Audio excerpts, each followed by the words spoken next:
This happened back when I was a kid, maybe 10 or 11. I lived in a quiet neighborhood with my parents and my little sister. Right across the street was my best friend, Ethan.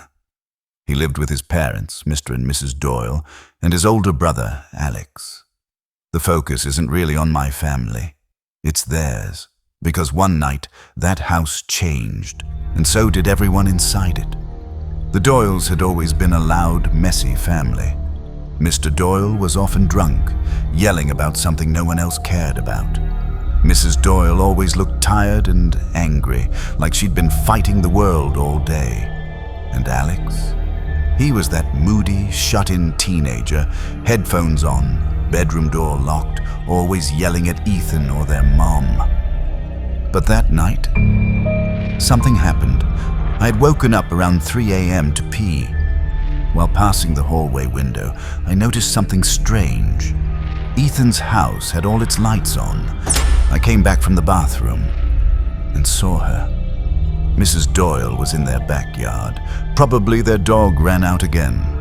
That happened a lot. She wore a worn-out robe, the kind you'd see in old black and white shows. She was calling something, but the air felt off, still, cold. The street was dead silent. And then, clang! A loud metallic crash from behind their shed. She froze. So did I. After a moment, she stepped further into the dark. I watched her disappear beyond the tree line behind their yard. Then, it came. A scream. Not a startled yelp. A scream full of raw, helpless terror. And then pain. Screaming in pain. Mr. Doyle charged out of the front door and ran back behind the house. Within seconds, his screams joined hers, and just like that, everything stopped. The silence that followed wasn't peaceful. It was thick, oppressive, like the air itself was afraid. No lights came on in other houses. No neighbors peeked through their windows. Just me, standing there, frozen. Their front door stood open, but the inside was off, like the light inside couldn't push the darkness out. I wanted to look away. I wanted to shut the curtain, but I couldn't. My breath was shaky, my chest tight. I couldn't move.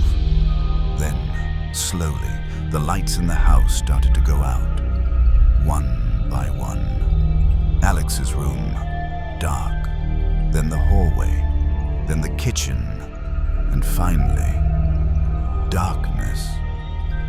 But just as I stepped back, the living room light came back on, and there, standing still in the window, was Mrs. Doyle, smiling, staring, not moving. Her face was in shadow, but I knew it was her. I bolted back to bed, threw the blanket over me, but even with my eyes closed, I felt her, watching. I didn't sleep. The next morning, everything was too normal. Mr. Doyle was watering the lawn with a grin. Mrs. Doyle was planting flowers. Even Alex, moody, angry Alex, was sitting on the porch, combing his hair, reading a home design magazine. It looked like something out of a cereal ad. They all smiled.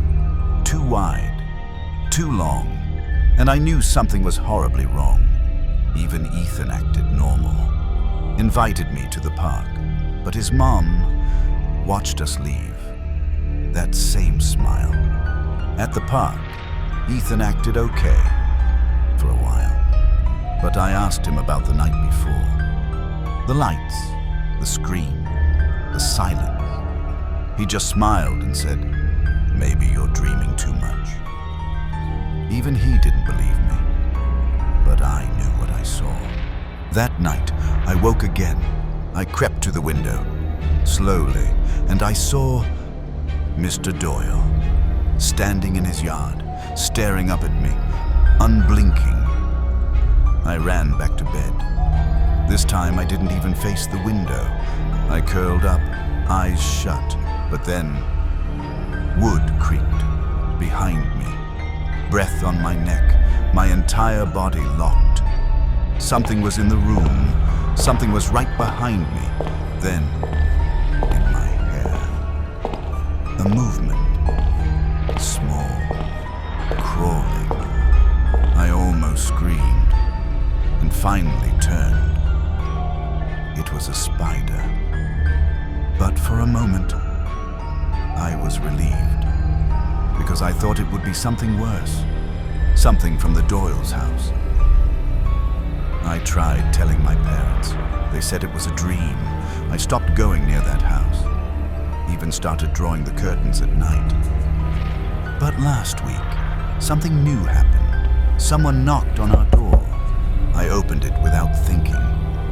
It was Ethan. He smiled, holding a small, covered bowl. My mom made something for you. She said it's time you became part of us. I looked down at the bowl. It was leaking, something red. Eat it while it's warm, he said, still smiling. I didn't say anything. He placed the bowl in my hands and walked away.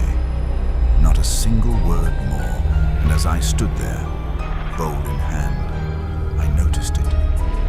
Behind him, in the window of their house, Mrs. Doyle, smiling, waving. But her hand had too many fingers.